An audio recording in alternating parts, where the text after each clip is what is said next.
माता भवन परिसर में जो भी श्रावक श्राविका मेरी आवाज़ आप तक पहुंच रही है, परम पूज्य मुनि श्री मंडप में प्रवेश कर चुके हैं। सभी मुख्य मंडप में पहुंच के आज की मांगलिक क्रियाओं के पश्चात परम पूज्य मुनि श्री के भक्तांबर काव्यों पर विशेष चिंतन, विशेष उद्बोधन कुछ समय पश्चात प्रारंभ होने वाला है।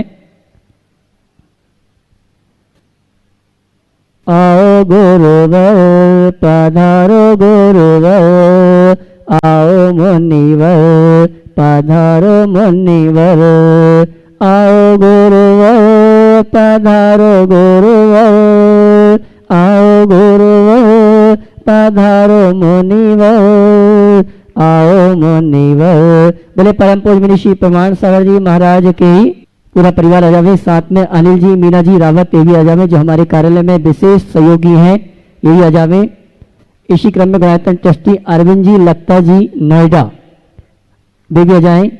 हाँ जी, रवि मशाला वाले भी पहुंच जावे, चित्र के करीब पहुंचे पहले। हाँ भूल गया मैं, लिख लिया नाम तो लिख लिया तो भूल गया।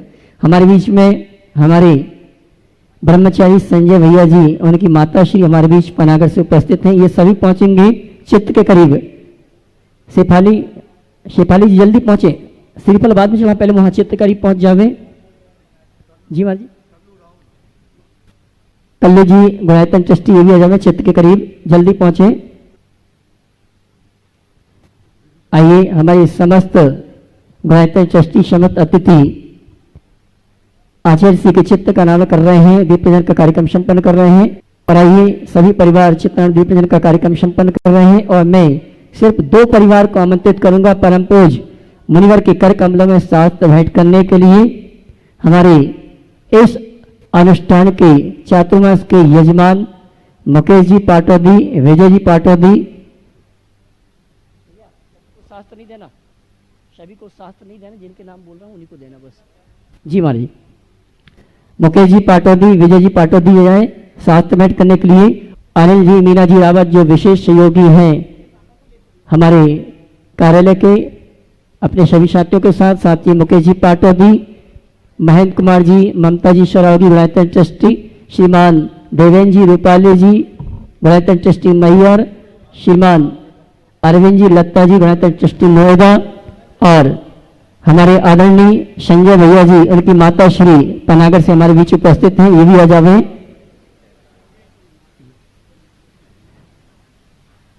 साथ में हमारे प्रदीप जी भदौरा संरक्षक गणायतन, उमेश जी मैयर सीमेंट ये भी पहुंच जावे। उमेश जी मैयर सीमेंट सभी पहुंचे। परम पूज्य मुनिवर की क्षमा वंदना करने की। ममता पहुंचे ना, ऊपर पहुंचे जल्दी ममता। तेरे चरण की धूल बाबा चंदनी गुलाल बने, जिसने भी लगाई मस्तक उसकी तकदीर बने। तेरे चरण की धूल बाबा चंदनी गुलाल बने। भाई साहब मैं आपका नाम भूल रहा हूँ, आइए ना आप भी पात्र से जल्दी आओ। अरविंद जी आपने कर लिया, बहुत अच्छा। कल्लू भैया आ जाए, गायत्री ट्रस्टी आप भी पात्र प्रचारण करने के लिए। और आइए धीरे धीरे समय हो रहा है मंगल प्रवचन, मंगल उद्बोधन का। सभी पात्र प्रचारण करने के बाद यथास्थान नीचे पहुंचेंगे। आइए जिन्होंने पात्र प्रचारण कर लिया नीचे आ जावे, प्रवचन का समय हो रहा है। ओम ओम ओम ओम। गुरुदेवालय श्री आदिनाथ भगवान की जय जय जय। देवालय श्री महावीर भगवान की जय जय जय।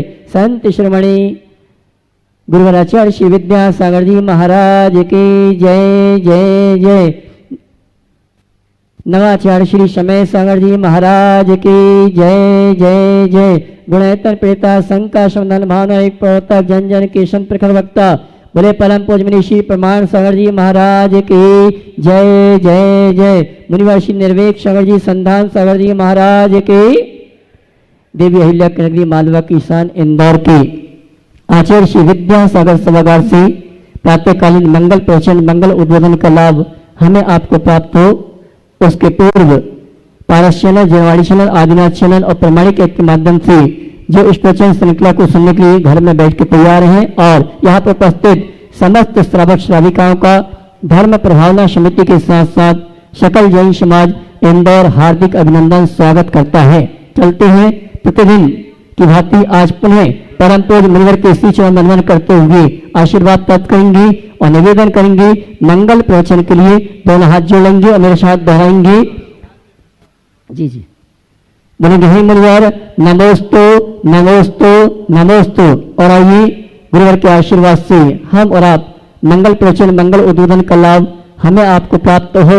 उसके पूर्व आपसे कहना चाहूंगा परम पूज्य मुनिवर के सानिध्य में आगामी अष्टानिका महापर्व के अवसर पर 108 मंडली सिद्ध चक्र महामंडल विधान में सिद्धों की आराधना करने का प्रथम बार इंदौर के श्रावक श्राविकाओं के साथ पूरे भारतवर्ष की समाज को प्राप्त हो रहा है।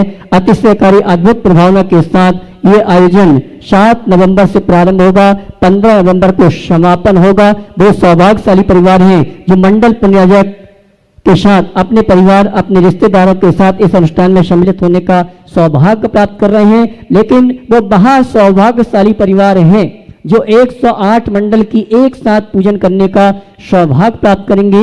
सामान्य इंद्रदानी के रूप में जो भी इस अनुष्ठान में सम्मिलित होना चाहते हैं 31,000 रुपए की राशि आवास व्यवस्था के साथ रखी गई है, जिसमें आवास व्यवस्था, वस्त्र, द्रव्य सामग्री, भोजन आदि की संपूर्ण व्यवस्था कमेटी की ओर से की जाएगी और आवास व्यवस्था के बिना 21,000 रुपए की राशि निश्चित की गई है और एकल इंद्रदानी के लिए राशि निश्चित है मात्र 11,000 रुपए की। जो भी इस अनुष्ठान में पूरे 108 मंडलों की पूजन भक्ति आराधना करने का सौभाग्य सामान्य इंद्रदानी के रूप में प्राप्त करना चाहते हैं, आप प्रमाणिक ऐप में रजिस्ट्रेशन करा के सौभाग्य प्राप्त कर सकते हैं और कार्यालय में राशि जमा करा के आप ये अवसर प्राप्त कर सकते हैं। बंधु आपसे कहना चाहूंगा 15 नवंबर को जब समापन शोभा यात्रा निकलेगी तब ऐसा महसूस होगा कि पूरा स्वर्ग उतर के इंदौर में आया है। 108 जिन बिंबों की शोभा यात्रा रथ यात्रा निकाली जाएगी, विभिन्न जिनालय से झांकियां आएंगी, बैंड बाजे के साथ महिला मंडल समाज जन उपस्थित होंगे। अद्भुत अतिशयकारी वो दृश्य होगा।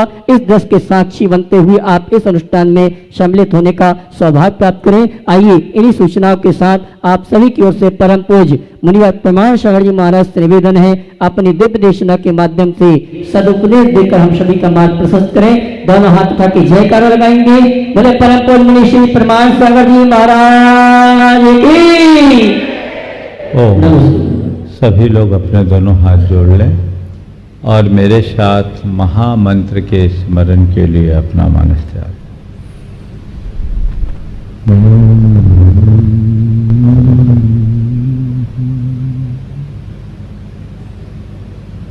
नमो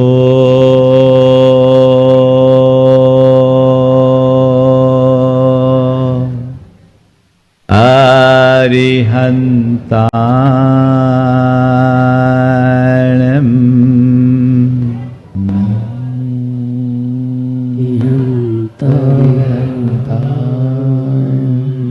नमो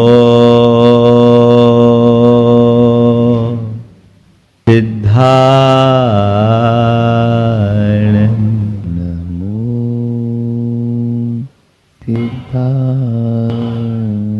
नमो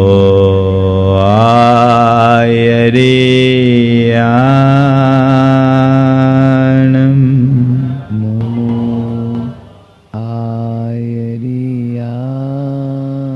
नमो उवज्झाय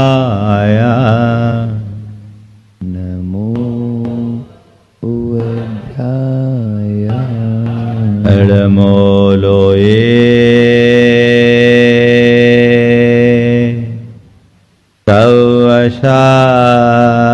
सवशाहुनम् नमो लोये सवशाहुनम् ऐसो पंच हड़मोयारो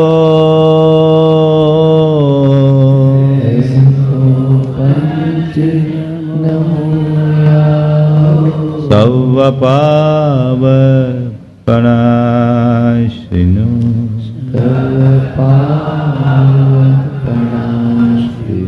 मंगलाळं च सब्बेशिं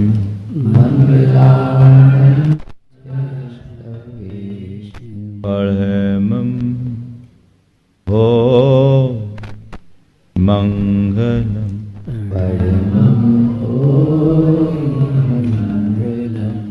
जय बोलो देवादिदेव 1008 श्री भगवान महावीर स्वामी की जय जय जय। अहिंसा परमो धर्म की जय जय जय। परम पूज आचार्य गुरुवर श्री विद्यासागर जी महाराज की जय जय जय। परम पूज्य श्री प्रमाण सागर जी महाराज के, गुरुवर श्री निर्वेद संधान सागर जी महाराज के नमस्ते। तो प्रभु आराधना में लवलीन आचार्य मानतुंग भगवान की भक्ति करते करते भगवान मैं होते जा रहे हैं। विगत छंद में कहा कि भगवान आपके संस्तवन से जन्म जन्मांतरों के बंधे हुए पाप क्षण भर में विनष्ट हो जाते हैं। आप पाप विनाशक हो। अब वे कहते प्रभु आपकी महिमा तो अचिंत है, आपके विषय में मैं क्या कहूं। संस्तवन तो बहुत दूर की बात है, आपका नाम लेने मात्र से सबका काम हो जाता है।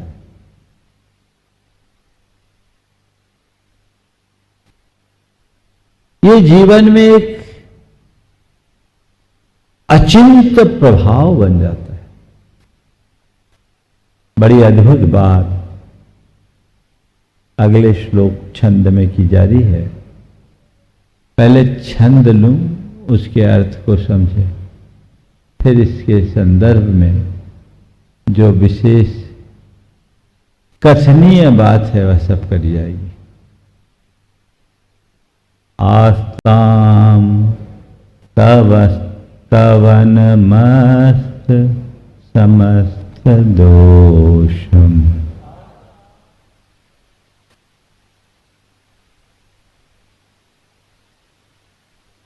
आस्ताम तवस्तवनमस्त समस्त दोषम।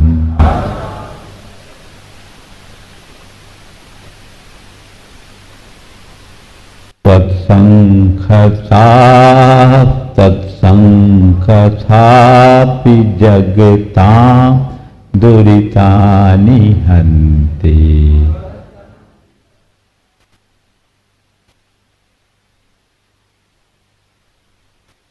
तत्संखथापि जगतां दुरितानि हन्ति।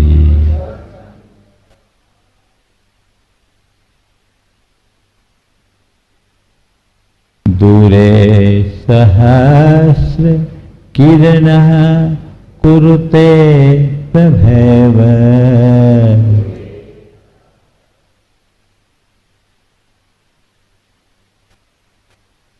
दूरे सहस्र किरणः कुरुते प्रभैव।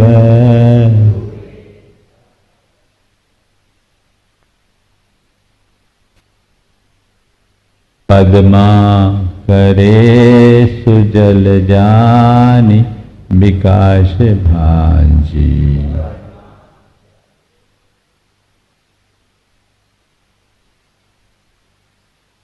पद्मा करे सुजल जानि विकास भांजी।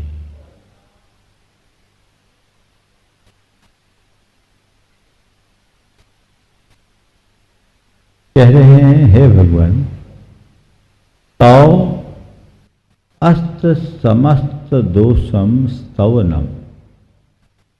अस्त समस्त दोषम, सब दोषों से रहित।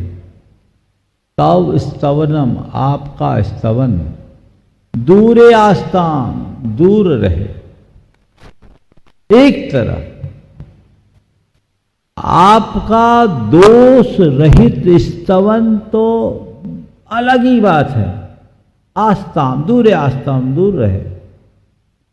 तत्संकथापि तत् आपकी कथा, आपका नाम स्मरण भी, आपका नामोल्लेख भी, आपका नामोच्चार भी, आपका नाम सुमिरन मात्र भी जगताम प्राणियों के दुरितानि हंति पापों को नष्ट कर देता है। दोष रहित स्तवन की बात तो बड़ी दूर रहे, आपका नाम स्मरण मात्र भी प्राणियों के पापों को नष्ट कर डालता है। यानी आपके नाम लेने मात्र से पाप कट जाते हैं।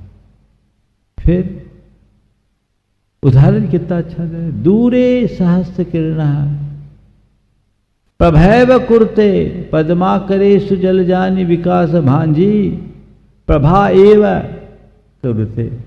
सहस्त्र किरणा दूर है, दूरे सूरज तो दूर रहे। पद्माकरेसु सरोवरों में, जलजानी यानी कमलों को, विकास भांजी यानी खिलाने का काम, प्रभा एव कुरुते यानी उसके किरणें ही कर देती है।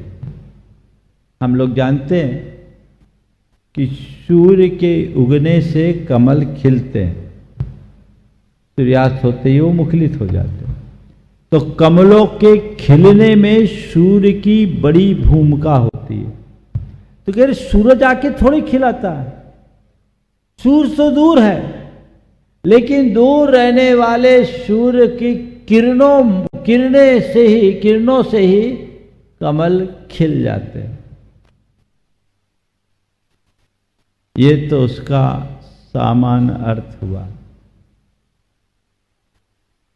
बहुत कुछ इसमें अर्थ निकलता है। सबसे पहले जो इसकी पहली पंक्ति है उसका एक नया अर्थ भी निकाला जाता है। तव स्तवनम अस्त समस्त दोषम आस्था। आपका स्तवन करने से सारे दोष अस्त हो जाते हैं। ये भी अर्थ निकाला जा सकता है। और दूसरा जो मूल अर्थ भी हमने निकाला, उसमें एक रूपकात्मक प्रतीक भी दिखता है। वो प्रतीक दिखता है कि भगवान सूर्य दूर है, उसके किरणों से भी सरोवरों के कमल खिल जाते हैं। ऊपर कहा था कि कमल पत्र पर पड़ने वाली पानी की बूंद भी मोती बन जाती है ना। ये सब आपका प्रभाव है। यहां सूर्य कौन है, किरणें क्या है, कमल कौन है, सरोवर क्या है, मोती कौन है और कमल पत्र क्या है, स्तुति क्या है। थोड़ा समझिए। सूर्य है प्रभु परमात्मा। क्या है? प्रभु परमात्मा। कमल हम सब हैं भक्त। भक्ति है सरोवर और किरणें हैं कृपा की। परमात्मा रूप सूर्य की कृपा रूप किरणें भक्ति रूप सरोवर में रहने वाले भक्त रूप कमल के हृदय को खिला डालती है। और जो शब्द हैं वे हैं पानी की बूंदें, और वे हृदय के उद्गार है जो निकलते ही स्तुति रूप, स्तोत्र रूप, मोती का रूप ले लेते। अभी आचार्य कह रहे कि भगवान सब दोषों से रहित स्तवन करना हर किसी के वश की बात नहीं है, जिसमें छंद हो, अलंकार हो, रूपक हो, बिंब हो, अभिव्यंजना हो, प्रतीक हो, उन सब से मंडित कोई स्तोत्र हो, उससे कोई आपकी स्तुति करे, उसका कर्म झड़े, अच्छी बात। लेकिन जिनको ये सब चीजें नहीं आती उसके कर्म नहीं झड़ेंगे क्या? उसके भी झड़ सकते हैं। ये सब बहुत दूर की बात है। आपका नाम स्मरण मात्र भी संसार के प्राणियों का पाप नष्ट कर देता है। अब यहां सवाल उठता है, भगवान का नाम लेने मात्र से कर्म कैसे कटेंगे? कोई त्याग करो, कोई तपस्या करो, तो फिर भी समझ में आता है केवल नाम ले लो। तो केवल नाम लेने मात्र से कर्म कैसे कटेंगे? एक बार मुझसे किसी ने सवाल किया कि भगवान का नाम लेने से कर्म कटते हैं, और उन्होंने एक बात और जोड़ी कि महाराज जी नमोकार से कर्म करते हैं, नमो लोए सब साहुनम हम बोलते हैं, और सामने साधु परमेष्ठी विराजमान है, लाइव में है, वो सामने है, फिर नमो लोए सब साहुनम में कर्म कैसे करते हैं? आपके मन में भी कभी ये सवाल आया होगा? बहुत पहले किसी ने मुझसे पूछा था। मैंने कहा बिल्कुल आपका प्रश्न स्वाभाविक है, लेकिन इसे हमें समझना है। करते हैं, लेकिन किसी के पति का ही नाम अरिहंत है तो उसका नाम जपने से थोड़ी कटेगा। बोलो हाँ? अब अरिहंत प्रभु को याद करना और किसी का पति अरिहंत है उसका नाम लेना, दोनों में समानता है क्या? हाँ? फिर मतलब क्या हुआ? नाम अपने आराध्य का नाम, अपने इष्ट का नाम, तो इष्ट और आराध्य का नाम लेने का अपना प्रताप होता है, और इस नाम से भी कर्म कटते हैं। तो प्रभु आपका नाम भी पापों का प्रणाशक है। एक आदमी ने फोर्ड कार खरीदी। क्या खरीदी? Ford car. फोर्ड कंपनी की कार उस समय बहुत विशिष्ट कार मानी जाती थी। फोर्ड कार खरीदी, शोरूम से निकाला, और 5 किलोमीटर में कार बंद हो गई। 5 किलोमीटर में कार बंद हो गई। चेक किया गया कि भाई क्या बात है, सारे इंजीनियर्स ने चेक किया, कार में कोई खराबी नहीं, तो कार ऑटोमेटिक बंद कैसे हो गई? पूरी छानबीन की तो पता लगा कार में तो फ्यूल डाला ही नहीं था, कार में तेल डाला ही नहीं। तब फिर सवाल खड़ा हो गया कि भैया ये बिना फ्यूल के 5 किलोमीटर चल कैसे गई?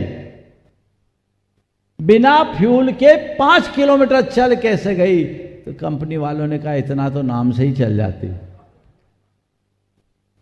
तो भगवान का नाम लेने से भी इतना काम हो जाता है, बशर्ते श्रद्धा से आपूरित होकर नाम ले। मन को पूर्णतः श्रद्धा पूरित करे, फिर नाम लेंगे तो जरूर काम होगा। और ऐसे ही ऊपरी ऊपरी मन से नाम लो तो थोड़ी काम होने वाला है। जो श्रद्धा सभर होकर भगवान का नाम लेता है उसके कर्म कटते ही हैं। कर्म काटने का सबसे सरलतम उपाय है ये, सबसे सरलतम उपाय। आपसे त्याग तपस्या नहीं हो सकती, कोई चिंता नहीं। आप व्रत उपवास नहीं कर सकते, कोई परवाह नहीं। आप दान धर्म नहीं कर सकते, कोई फिक्र नहीं। भगवान का नाम भर ले लो, तुम्हारा काम बन जाएगा।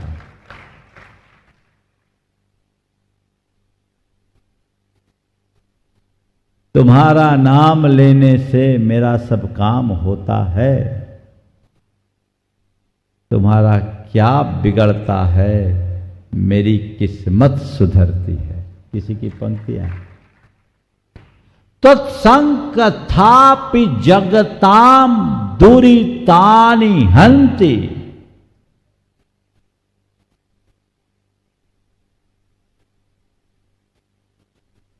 भगवान का नाम लेने से पाप कटता है। देखो, भगवान का नाम लेने से हमारे साथ एक ही काम नहीं होता, 4 काम होता है। पाप से बचते हैं, पाप कटता है। क्या हुआ? पहला काम पाप से बचना, दूसरा काम पाप का कटना, तीसरा काम पाप का छूटना और चौथा काम पुण्य का बंधना। क्या क्या बोला मैंने? पाप से बचते हैं, पाप कटता है, पाप छूटता है और पुण्य बंधता है। कैसे बचते हैं पाप से? भगवान का नाम लेने से पाप से कैसे बचते हैं बता दूं? अब बताना ही पड़ेगा महाराज, हम आए इसीलिए। जितनी देर भगवान का नाम लेते हो, विषय कषायों से दूर होते हो कि नहीं? हाँ, उतनी देर पाप से बचे कि नहीं? बोलो। तो भगवान का नाम तुम्हें पाप से बचाता है कि नहीं? बचाता है। जोरदार स्वागत करो। पाप से बच गए? तो पाप से बचना चाहते हो? बोलो। तो क्या करना है? भगवान का नाम लेना है ना? तो लेना शुरू कर दो। भगवान का नाम लेने से पाप से बच गए। ठीक। फिर इतना ही नहीं, पाप कटता भी है। पाप कैसे कटता है सो अभी हम बता चुके। पाप कटता है जब भगवान का नाम भाव विशुद्धि पूर्वक हम लेते हैं, हृदय में विशुद्धि का भाव जगता है और बढ़ी हुई उस विशुद्धि के प्रताप स्वरूप हमारे अंतर का सारा पाप कटने लगता है। ठीक है, इसमें भी कोई बात नहीं है, तो आप मान रहे हैं। कटना ही नहीं, पाप छूटता भी है। मतलब भगवान का नाम लेने से भगवान के प्रति अनुराग बढ़ता है। बढ़ता है कि नहीं बढ़ता? बोलो। जितनी हम भगवान का जितना जितना नाम लेते हैं, भगवान से उतना उतना अनुराग होता है, और जितना जितना भगवान से अनुराग होता है, उतना उतना विषयों से वैराग होता है।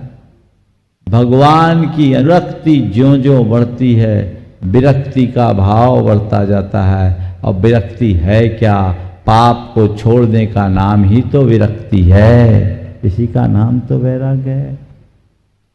तो भगवान का नाम लोगे, भगवान के प्रति अनुराग बढ़ेगा, उसमें जितनी प्रगाढ़ता आएगी, पाप का लगाव घटेगा, विषयों से आसक्ति मिटेगी। आसक्ति ही पाप है, और वो ज्यों ज्यों मिटेगी पाप छूटेगा। छूटेगा कि नहीं? हाँ। तो भगवान के नाम लेने के कौन कौन से फायदे हुए? पाप से बच गए, पाप कट गया, और कटा ही नहीं, पाप छूट गया। जो प्रभु का दास होता है वो धीरे धीरे विषयों से विमुख हो जाता है। पाप छूटना शुरू होता है। और फिर जब भगवान का नाम लेते हैं, हृदय में विशुद्धि बढ़ती है, उनके प्रति अनुराग बढ़ता है, तो फिर पुण्य भी बढ़ता है। बढ़ता है कि नहीं? हाँ? तो तत्संग थापि जगताम दूरितानि हंति की बात बैठी कि नहीं? हाँ, बैठ गई। तब क्या करोगे? भगवान का नाम लोगे कि नहीं लोगे? सबसे सरल उपाय, लेकिन यही सबसे कठिन है। भगवान का नाम नहीं लिया जाता, बाकी सब ले लेते हैं। बल्कि महाराज क्या बताऊं, जिस समय भगवान का नाम जपना शुरू करते उसी समय दुनिया की बातें ख्याल में आती है ना, सबका अनुभव है, आती। उसी संस्कार को जागरूकता के बल से बदलना है। नहीं, मुझे अपने जीवन की धारा को मोड़ना है। दुनियादारी, गोरख धंधे, पाप प्रसंग में तो हम सदियों से लगे। उनसे हटकर जब परमार्थ में अपनी बुद्धि को नियोजित करते हैं, तभी जीवन को बेहतरी प्रदान करने में समर्थ हो पाते हैं। तो अपने जीवन को बेहतर बनाना है तो दुनियादारी से हटकर, पाप प्रसंगों से हटकर सत्कर्मानुष्ठान से जुड़ने का प्रयत्न करें, जो हम कुछ अच्छा कर सके। बहुत कठिन है। अच्छे अच्छे लोगों से नाम नहीं लिया जाता। गुरुदेव के पास एक सज्जन आए थे, बहुत पुरानी बात है, मड़िया जी में। डॉक्टरों ने जवाब दे दिया। लोग सोचे गुरुदेव से आशीर्वाद दिलाएं। मेडिकल के सामने मड़िया जी थे। वो आए, आचार्य महाराज ने कहा भगवान का नाम लो। सचेतन थे, सब कुछ थे। भगवान का नाम लो। एक बार बोले कोई रिस्पॉन्स नहीं, दो बार बोले कोई रिस्पॉन्स नहीं, तीसरी बार जैसे गुरुदेव ने बोला भगवान का नाम लो, चीखते हुए, चिल्लाते हुए जोर से बोला, बोला नहीं जाता।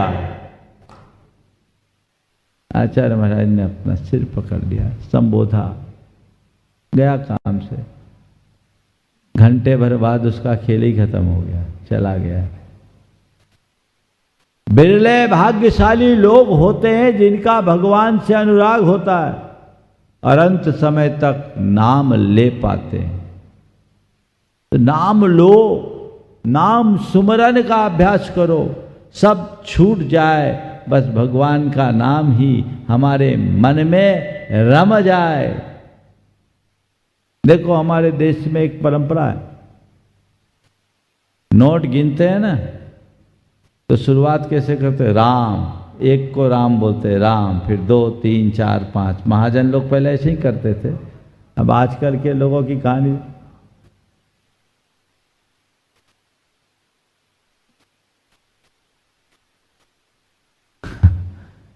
ये तो पूरा पहाड़ा ही सुना दिए। मैं तो एक की बात कर रहा हूं। राम मतलब हर काम में प्रभु का नाम। ये भूलो मत। नाम सुमरने की प्रक्रिया बहुत दुर्लभ। एक सेठ था, मरणासन्न था। आखिरी में सब चाहते कि भैया भगवान का नाम जपो, उससे कल्याण होगा, बाकी तो सब संसार का कारण। उसके बेटे उसकी सेवा में थे। काफी देर बाद होश आया। बच्चों ने कहा पापा आप चिंता मत करें, भगवान का नाम जपें। वो तो सेठ था, साहूकारी का धंधा था, ब्याज बट्टे का काम करता था। जैसे ही कहा भगवान का नाम जपो, तो भगवान का नाम कहाँ जपे, उसके जुबान पे तो ग्राहकों के नाम रटे थे। जैसे कहा आप तो भगवान का नाम जपो, तो उसने कहा ठीक याद दिलाया बेटा, भगवान दास पंडित से 40,000 रुपये लेने हैं, पिछले 6 महीने से ब्याज भी नहीं दिया, वसूल लेना। बच्चों ने कहा ये तो उल्टा हो रहा है। भगवान दास पंडित की बात कर, भगवान का नाम ले रहे, भगवान दास पंडित कह रहे। उन्होंने कहा चलो ठीक है, हम नाम ले लेते हैं। आप ठीक है वो हम कर लेंगे, आप तो राम राम जपो, आप तो राम का नाम जपो। बड़ा अच्छा बताया बेटा। राम भरोसे चौधरी ने भी 6 महीना से कोई ब्याज नहीं चुकाया। अब ऐसों को क्या बोले जिनको भगवान की जगह भगवान दास पंडित नजर आए। और राम की जगह राम भरोसे चौधरी दिखे, वो तो राम ही भरोसे है। अभ्यास बनाइए, नाम स्मरण का अभ्यास बनाइए। ये जितना आप बनाओगे अंत में वही काम में आएगा। शास्त्रों के अनुसार अच्छे अच्छे ज्ञानी मुनियों को भी अंत में भगवान का नाम बहुत दुर्लभ होता है। इसलिए जीवन भर जो ये अभ्यास रखता है वही अंत में कर पाता है। अतः तत्संकथापि जगताम दुरितानि हंति की उक्ति को याद करो, इसे अचिंत्य फलदायी मानो। हम लोग जिन सहस्रनाम स्तोत्र पढ़ते हैं, सहस्रनाम में है क्या? भगवान का नाम ही तो है। ये नाम स्तवन, नाम सुमरन का सबसे श्रेष्ठ आधार आलम्बन है, कर्म काटने का माध्यम। पाप से बचना, पाप काटना और पाप से छूटना या पाप को छोड़ना चाहते हो तो भगवान के नाम का स्मरण करना शुरू कर दीजिए। आचार्य मानतुंग हमें यही सलाह दे रहे हैं। कदाचित लोग पाप से बचने के लिए या पाप काटने के लिए तो फिर भी भगवान का नाम ले लेते हैं, लेकिन ये बहुत नीचे की बात है। इसका असली फल तो पाप से छूटना है। एक बार पाप से छुटकारा पा गए तो जीवन का उद्धार हो गया, क्योंकि हमारा समग्र जीवन पाप पंक में डूबा हुआ है। उससे ऊपर उठे और अपने जीवन की दिशा को सुनिश्चित करे, जो हमारे जीवन को बेहतर बना सके और हम कुछ अच्छा कर सके। एक अच्छा प्रसंग याद आ गया। एक संत थे, दयालु प्रकृति के थे। वे अपने घोड़े पर सवार होकर कहीं जा रहे थे। रास्ते में एक राहगीर ने उनसे लिफ्ट मांगी। कृपा वत्सल होने के कारण उन्होंने घोड़े को रोका, अपने साथ उसे भी बिठा दिया। उसने कहा, महाराज आप तो साधु संत हो, ये घोड़ा ओड़ा से आपका क्या प्रयोजन? हम गृहस्थों के काम किए, आप घोड़ा हमें दे दो तो कितनी बड़ी कृपा होगी। संत ने मुस्कुराते हुए कहा, ठीक है मैं घोड़ा तो दे दूंगा, लेकिन एक शर्त है। बोले क्या? बोले यहाँ से जहाँ तक तुम्हें जाना है 3 मील दूर मेरा आश्रम है, तुझे 3 मील तक राम राम जपना होगा। तो राम राम जपेगा तो मैं घोड़ा दे दूंगा। बोले दे दोगे? बोले हाँ दे दूंगा, संत का वचन, एक बार कह दिया सो कह दिया। पर ध्यान रखना बेटा, राम राम जपना है, एक पल के लिए भी छूटना नहीं चाहिए। उस भगत ने कहा, अच्छा फंसाया है भोले बाबा को। 3 मील कितनी देर लगेगी इस घोड़े को जाने में? 5 मिनट में पहुंच जाएगा, और इतनी देर तो राम राम जपना है। अब वो घोड़े पर सवार हुआ। अब दिमाग में एक फितूर खड़ा हो गया, ये बाबा घोड़ा तो देगा, लगाम देगा कि नहीं? घोड़ा तो देगा, लगाम देगा कि नहीं? घोड़ा देगा, लगाम देगा कि नहीं? घोड़े की बात हुई, लगाम की तो बात हुई नहीं। घोड़ा देगा, लगाम देगा कि नहीं? राम राम राम राम राम राम। घोड़ा देगा, लगाम देगा कि नहीं? राम राम राम राम। घोड़ा देगा, लगाम देगा कि नहीं? ये दिमाग में फितूर निरंतर चलता रहा। उसने सोचा हद हो गई, इतनी माता बच्ची करने से क्या फायदा, पूछ ही लेता हूं ना। घोड़ा तो दोगे, लगाम दोगे कि नहीं? बाबा घोड़ा दोगे, लगाम दोगे कि नहीं? बाबा पीछे मुड़ते हुए कहा, बच्चों अब न घोड़ा मिलेगा न लगाम, क्योंकि तुमने हमारी शर्त तोड़ दी। बहुत कठिन है, इसलिए कैसे नाम ले, अभ्यास बनाइए। मन जब उस समय इधर उधर जाने लगे तो अपने मन से कहिए, देख तेरी सब बातों को मैं सुनूंगा, पर अभी तेरी कोई बात सुनने वाला नहीं हूं। इस समय मैं तेरी कोई सुनवाई नहीं करूंगा। इस समय मैं प्रभु का आराधन कर रहा हूं। इस समय मैं नमोकार मंत्र जप रहा हूं। इस समय तुझे मेरी सुननी होगी। मन रिवर्ट आएगा। आपका मन जाता है, मन को लौटाइए, आप मन के साथ मत भागिए और मन से कहिए कि यदि मैं जाप के लिए बैठा हूं तो इस समय केवल जाप ही करूंगा। और रुचि पूर्वक किए गए काम में मन स्थिर होता है और अरुचि के काम में मन भटक जाता है। अब बताओ, अभी आप लोगों को प्रवचन सुन रहे हो, मन लगा हुआ है कि इधर उधर जा रहा है? हाँ, लगा हुआ है ना? हाँ महाराज, कभी कभी चला जाता जब कैमरा सामने आता है ना। लेकिन अभी आपका मन लगा है, क्यों? क्योंकि आप रुचि पूर्वक सुन रहे हो, इसलिए। तात्पर्य यह है कि मन वहीं लगता है जहां आप लगाना चाहते हो। तो भगवान के नाम स्मरण में अगर मन लगाना चाहते हो तो रुचि पूर्वक नाम स्मरण करो, खाना पूर्ति से बचो। रुचि पूर्वक नाम स्मरण करें। अगर रुचि पूर्वक नाम स्मरण करेंगे तो सुनिश्चित तौर पर आपका मन लगेगा। अब अगला श्लोक, छंद। भगवान आपके नामस्मरण की बात, आप तो और आगे क्यों? आप तो बहुत छोटी बात है। आप तो जो आपकी शरण में आता उसको अपनाते हो। अपनाना भी बहुत छोटी बात है। अपना बना लेते हो, बोले ये भी छोटी बात है। अपनाते ही नहीं, अपना ही नहीं बनाते, बल्कि अपने समान बना देते हो। और इसमें मुझे कोई आश्चर्य नहीं दिखता। क्यों नहीं दिखता?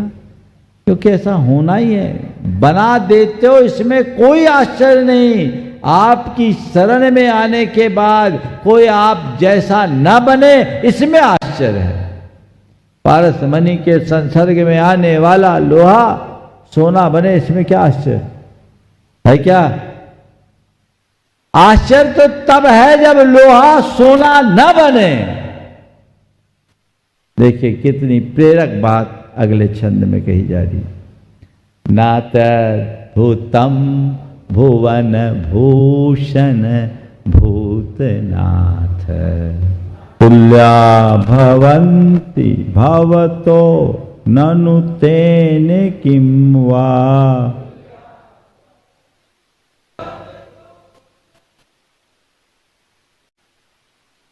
भूत्याश्रितं यहि भूत्याश्रितं यहि नात्म समम करोति।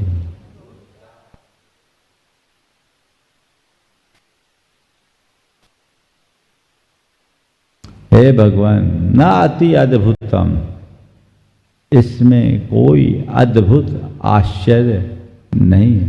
क्या?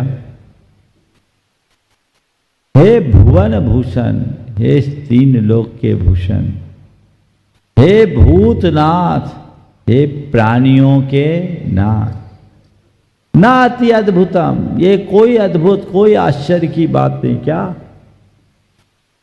भूतैर गुणैर भुवि भवंतम अभिष्टवंता। भुवि इस धरती पर, इस लोक में, भवंतम भूतैर गुणैर अभिष्टवंता, आपके भूतैर यानी विद्यमान, गुण यानी गुणों के द्वारा, अभिष्टवंत आपकी स्तुति करने वालों की, भवंतम अभिष्टवंत, भवंत यानी आपकी, अभिष्टवंत यानी स्तुति करने वाले, भवताम तुल्या भवंती, आपके समान हो जाते हैं, आप जैसे बन जाते हैं।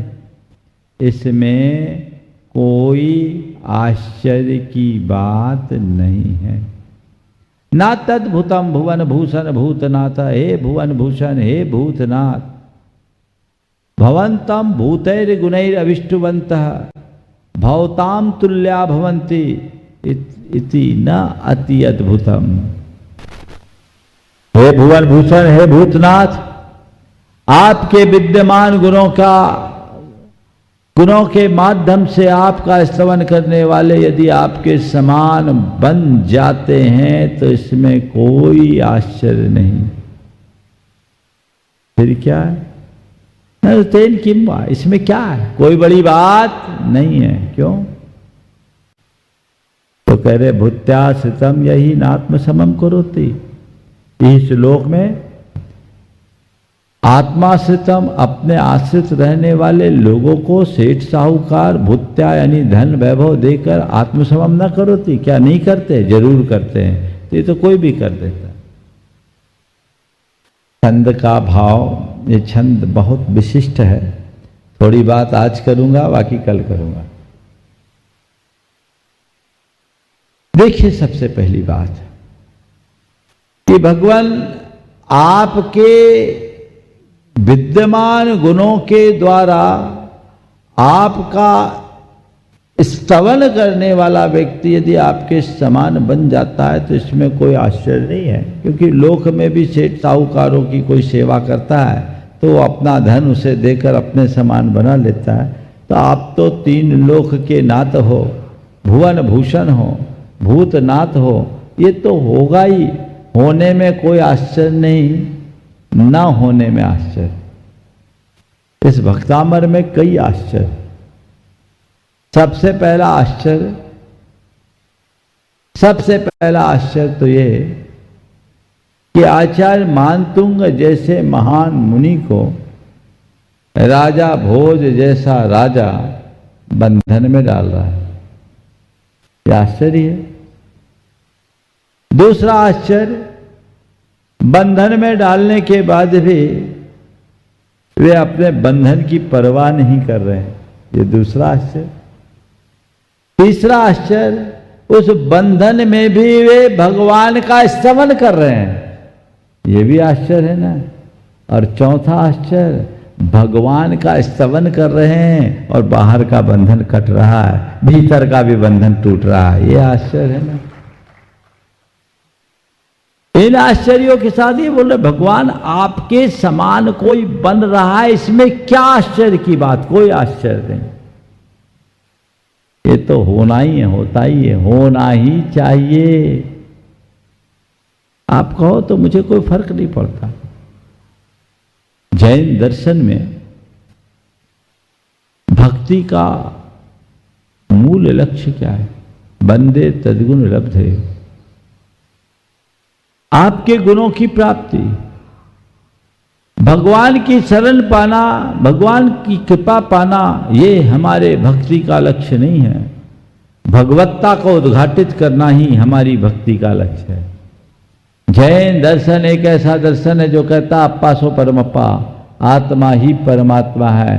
आत्मा और परमात्मा में कोई मौलिक अंतर नहीं है। जो आत्मा है वही परमात्मा है। अंतर केवल इतना है कि आत्मा में विकार है, परमात्मा विकार मुक्त है। जब हम परमात्मा को हृदय से स्वीकारते हैं, अंदर की विशुद्धि बढ़ती है, मन का विकार दूर होता है, तो ये आत्मा ही परमात्मा बन जाता है। इसलिए आपकी स्तुति करने वाले आपके समान बन जाते हैं। इसमें क्या आश्चर्य है? कोई आश्चर्य जैसा नहीं। ये जैन दर्शन ही है जो सामने वाले को अपने समान बना देता है। नहीं तो अपना आसन देने कोई तैयार नहीं है। क्या सब अपनी सीट के चक्कर में लगे रहते हैं। पर हम तो चाहते हैं आप आ जाओ हमारी सीट में, आप ही लोग पीछे हो। दूसरी जगह कोई ऑफर नहीं करेगा। पर भगवान कहते तुम मेरी सीट पे आ जाओ, हम तैयार हैं, आ जाओ। भगवान कहते हैं मेरे बाजू में बैठ सकते हो। बोलो, है कहीं व्यवस्था? ये जैन दर्शन की विशेषता है जो आत्मा को परमात्मा बनाने की बात करता है। आत्मा को परमात्मा से मिलाना बहुत बड़ी बात नहीं, आत्मा को परमात्मा बनाना ही असल बात है। तो आत्मा को परमात्मा बनाओ। कितना उदार मार्ग है जैन धर्म का। जिसके अंदर उदारता होती है वो ऐसा ही करता है। मैं एक बड़े श्रेष्ठी के प्रतिष्ठान में गया, बड़ा उद्योग था। उन्होंने उस दिन अपनी पूरी फैक्ट्री को बंद किया, 6 घंटे तक सारा काम काज बंद। उनने अपने हर लेवल के स्टाफ को बुलवाया, प्रवचन कराया। नाम नहीं ले रहा हूं उनका, नाम के लिए वो मना करते इसलिए। और जब सबके बीच बुलाया, महाराज इन सबको आशीर्वाद दे दो। मैंने आशीर्वाद दिया। मैंने सहज ही पूछा, ये बताओ आप इनके बारे में क्या चाहते हो?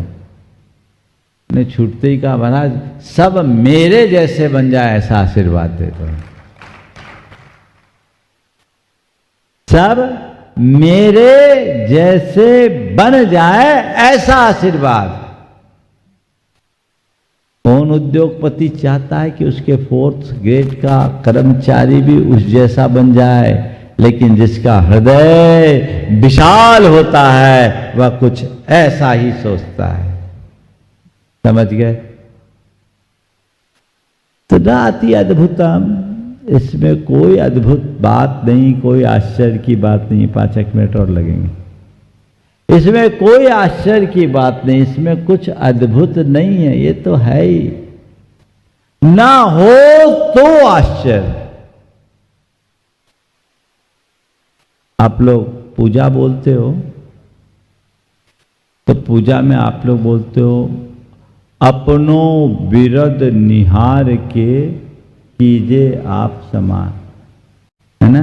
बोलते हैं यो बिरद आप निहार स्वामी, दीजिए शिवनाथ जी, ये बोलते हैं। नेट जामन मर्द, ठीक। और आलोचना पाठ में प्रभु अपनो बिरद निहारो, और प्रभु अप मेरे अवगुण न चितारो, प्रभु अपनो बिरद निहारो। ये 3 जगह आप लोग विरुद्ध शब्द का प्रयोग करते। विरुद्ध विरद एक अर्थ में। इसका मतलब क्या होता है जानते? विरद या विरुद्ध का मतलब होता है गुडविल, ख्याति, पहचान या प्रतिष्ठा। क्या है? आपकी गुडविल क्या, आपकी ख्याति क्या, आपकी पहचान क्या है, किसमें आपकी प्रतिष्ठा है? विरुद्ध है। भगवान मैंने तो ये सुना था कि आप पतितोद्धारक हैं, आपके निमित्त से अच्छे अच्छे पापी तर गए, और मैं यही सुनकर उसी आकर्षण से आकर्षित होकर आपके चरणों में आया।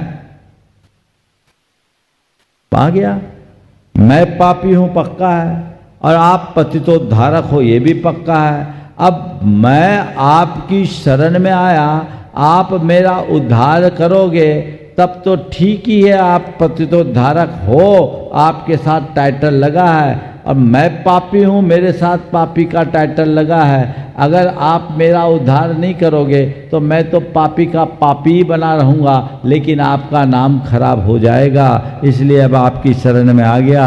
अपनो विरद निहार के कीजिए आप समान। अपनी प्रतिष्ठा बचाइए, अपनी गुडविल आपको बचाना है। यो विरद आप निहार स्वामी मेट जामन मरण जी। अब अपना विरद जानो, मेरा जन्म मरण से छुटकारा दिलाओ। मैंने अपना काम कर लिया, अब आप अपना काम नहीं करोगे तो आप बदनाम होगे। मेरे अवगुण न चितारो, प्रभु अपनो विरद निहारो। मैं तो अवगुणी, पापी, दुष्ट, दुरात्मा हुई, टाइटलाइज। अब आपका काम है कि मेरे दोषों को माफ करना, और न केवल दोषों को माफ करना अपितु दोषों को साफ करके अपने समान बनाना। यह अद्भुत है। तो इस प्रकार से यहां पर कोई आश्चर्य जैसी बात नहीं है। हमें आपकी शरण में आने के बाद आप जैसा बनने का भाव आ रहा है। इस छंद में 11 बार भ शब्द का प्रयोग है, भ अक्षर का, भकार का 11 बार प्रयोग। कल बताऊंगा ये भकार किस किस अर्थ में लेंगे। भ से भगवान भी होता है, भ से भंते भी होते, ये भ 11 बार मैंने देखा है ना, 11 बार भ है। कल करूंगा, आज समय हो गया है, लेकिन अभी आने वाले सिद्ध चक्र महामंडल विधान की सूचना आप सबको दी गई। शीघ्र अपना लाभ ले और जीवन का लाभ उठाए। बोलिए परम पूज्य आचार्य गुरु श्री विद्यासागर।